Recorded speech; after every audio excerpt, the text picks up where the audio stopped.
नमस्कार बच्चों, मैं doctor Rajneesh Kumar Shrivastava law of evidence के साथ एक बार फिर आपके समक्ष उपस्थित हूँ। उम्मीद करता हूँ कि इसके पहले अभी तक हम लोगों ने जो भी पढ़ा है वो आपकी समझ में आ गया होगा। उसी क्रम में लॉ ऑफ एविडेंस 1872 को आगे बढ़ाते हुए हम सेक्शन 3 की चर्चा को फिर से प्रारंभ करेंगे। जैसा कि आपको याद है, पिछले क्लास में हम लोगों ने डेफिनेशन क्लास यानी सेक्शन 3 को प्रारंभ किया था।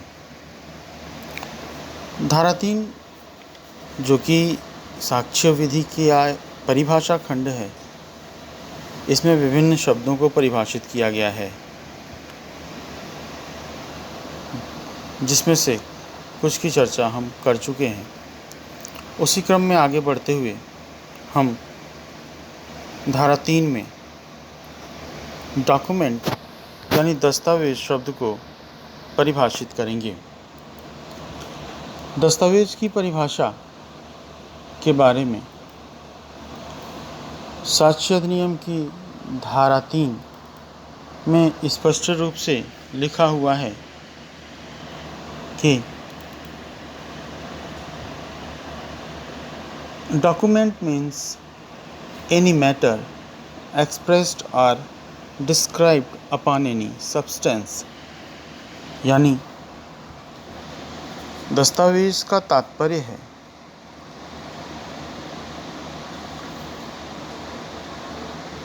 कोई भी ऐसा पदार्थ जिस पर किसी भी साधन के द्वारा किन्हीं अंकों को, अक्षरों को या चिन्हों को अंकित किया गया हो। अगर ऐसा कोई अंकन है, चाहे वो किसी भी पदार्थ पर क्यों ना हो, तो वह अंकन उस पदार्थ पर डॉक्यूमेंट यानी दस्तावेज की परिभाषा में आता है। यानी ज़रूरी नहीं कि कागज़ पर पेन से कुछ लिखा गया हो तो उसे ही हम डॉक्यूमेंट मानेंगे। डॉक्यूमेंट में कोई भी अंकन शामिल माना जाएगा। जैसे कि अगर हम बेयर की भाषा को पढ़ते हैं तो बेयर की भाषा में कुछ दृष्टांत यानी इलस्ट्रेशन दिए हुए हैं, जिनको आप स्पष्ट रूप से पढ़ सकते हैं। बेयर बताता है, a writing is a document, लेख दस्तावेज है। वर्ड्स प्रिंटेड, लिथोग्राफ्ड और फोटोग्राफ्ड आर डॉक्यूमेंट, यानी मुद्रित, शिला मुद्रित या फोटो चित्रित शब्द दस्तावेज हैं। A map or plan is document, मानचित्र या रेखांक दस्तावेज है। A inscription on a metal plate or stone is a document, धातुपट या शिला पर उत्कीर्ण लेख भी दस्तावेज है। And a caricature is a document, यानी उपहासांकन भी दस्तावेज है। कैरिकेचर प्रायः आप देखते होंगे अखबारों में कार्टून के माध्यम से, कार्टून कैरेक्टर्स के माध्यम से कुछ कमेंट किए जाते हैं, कभी राजनेताओं के ऊपर, कभी अभिनेताओं के ऊपर, कभी प्रशासन के ऊपर, कभी व्यवस्था के ऊपर, कभी न्यायपालिका के ऊपर। तो वो जो कार्टून चित्रों के माध्यम से जो प्रस्तुतिकरण होता है वो कैरिकेचर है, उसे भी दस्तावेज माना जाता है साक्ष्य अधिनियम की भाषा में। यानी अगर किसी भी पदार्थ पर किसी भी प्रकार का कोई अंकन है, वह अंकन चाहे अक्षरों के माध्यम से हो, चाहे अंकों के माध्यम से हो या किसी चिन्ह के माध्यम से हो, अगर ऐसा कोई अंकन है तो वह दस्तावेज है।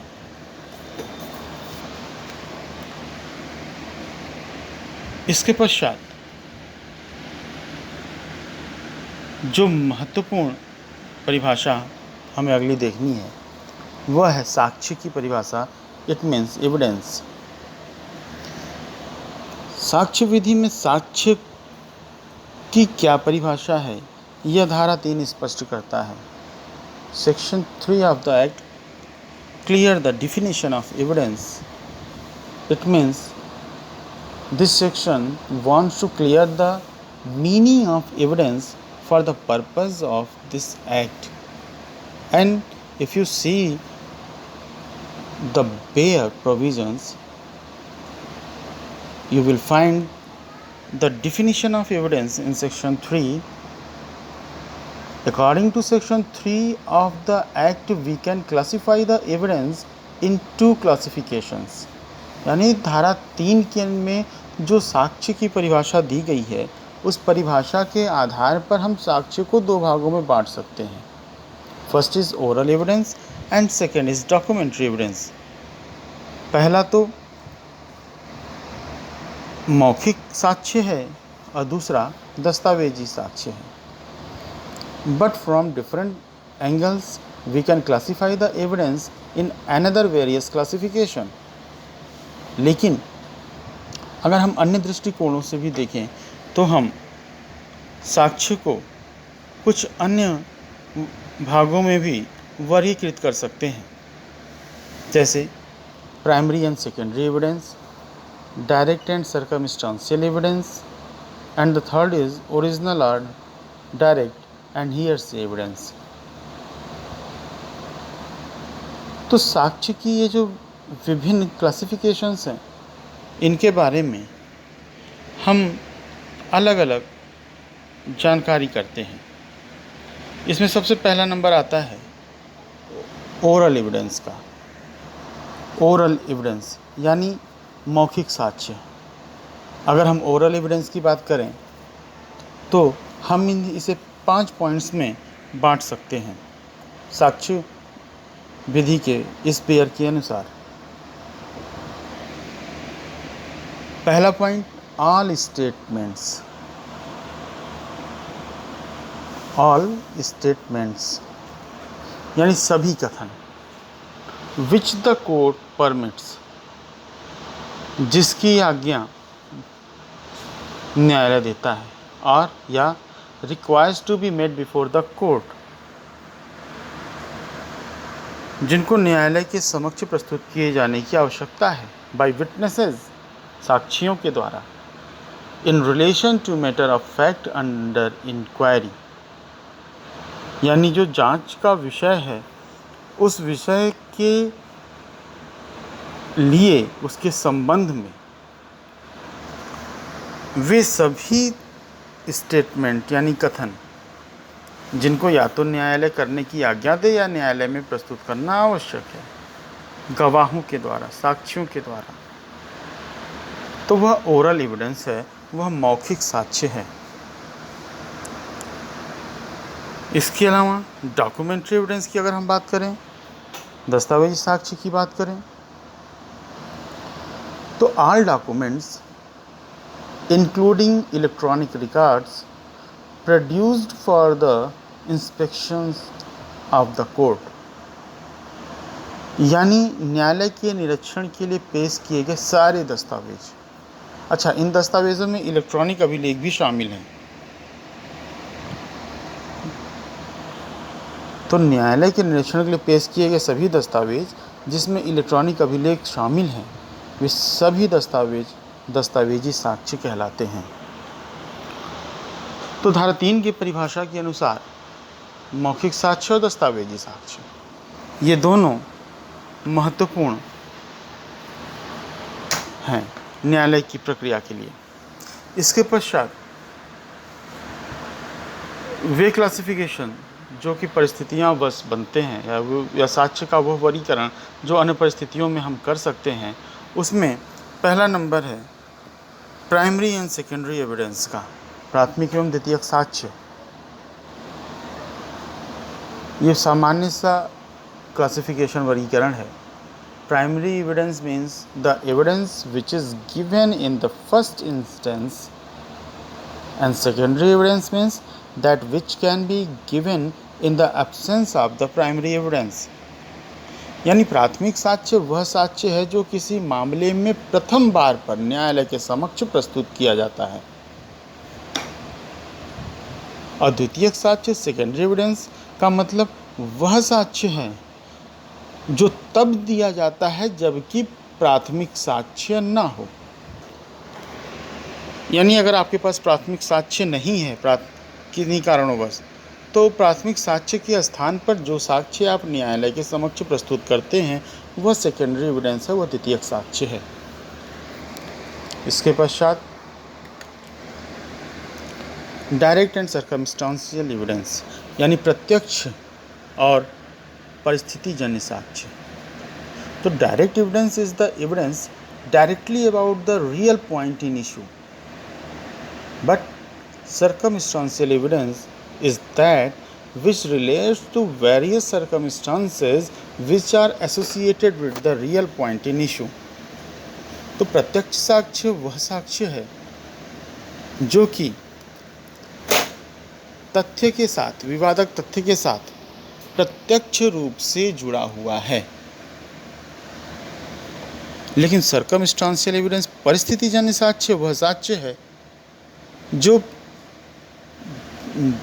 प्रत्यक्ष रूप से विवादित तथ्य से तो नहीं जुड़ा हुआ है, लेकिन उन परिस्थितियों से जुड़ा हुआ है, उन परिस्थितियों से संबंधित है जो परिस्थितियां मिल करके उस विवादक तथ्य के बारे में एक निश्चित अनुमान का सृजन करती हैं। यानी अगर किसी जगह, किसी पब्लिक प्लेस पर कोई मारपीट हो रही है, तोड़ फोड़ हो रहा है, कोई उसे देख रहा है खड़ा होकर के, तो हम कह सकते हैं कि ये प्रत्यक्ष साक्ष्य है, डायरेक्ट एविडेंस है। लड़ाई हो रही है, हम अपनी आंखों से देख रहे हैं। लेकिन अगर किसी घटना स्थल पर घटना घट चुका है, लड़ाई हो चुकी है, हम वहाँ से गुजरते हैं, हम देखते हैं चीज़ें टूटी फूटी हुई हैं, सड़कों पर मलबा फैला हुआ है, कहीं आग लगा हुआ है, कहीं कोई चीज़ गिरी पड़ी है। देखने से लगता है कि हाँ, परिस्थितियाँ ऐसी हैं कि हाँ कोई लड़ाई झगड़ा हुआ है। तो ये परिस्थितिजन्य साक्ष्य है। ये इसके पश्चात ओरिजिनल और डायरेक्ट एंड हियरसे एविडेंस। तो ओरिजिनल और डायरेक्ट एंड हियरसे एविडेंस, जो एविडेंस का यह वर्गीकरण है, साक्ष्य का यह वर्गीकरण है, यह भी अपने आप में एक महत्वपूर्ण वर्गीकरण है। ओरिजिनल और डायरेक्ट एविडेंस मतलब प्रत्यक्ष साक्ष्य। जिसने देखा है वह साक्ष्य दे रहा है। मैंने देखा है कि लड़ाई हुई है, मैं साक्ष्य दे रहा हूँ कि लड़ाई हुई है। ये ओरिजिनल एविडेंस है, ये प्रत्यक्ष साक्ष्य है। एंड हियरसे एविडेंस मतलब सुनी हुई बातें। हियरसे, मैंने बी से कहा कि ए ने जेड को मारा। अब बी ने जाकर सी से कहा कि मैंने उससे कहा है कि ए ने जेड को मारा। तो मैंने जो बी से कहा वो तो ओरिजिनल एविडेंस है, वो डायरेक्ट एविडेंस है। लेकिन बी ने जो सी से कहा कि मैंने उसे बताया है कि ए ने जेड को मारा, ये हियरसे एविडेंस है, यानी सुनी सुनाई बातें। यहाँ मैं क्लासिफिकेशन बता रहा हूँ, लेकिन एक बात यहीं पर पॉइंट आउट करता चलूँ कि हियरसे एविडेंस को अच्छा एविडेंस नहीं माना जाता। इसके पश्चात एक महत्वपूर्ण बात जो कि एफिडेविट के संबंध में है। एफिडेविट यानी शपथ पत्र।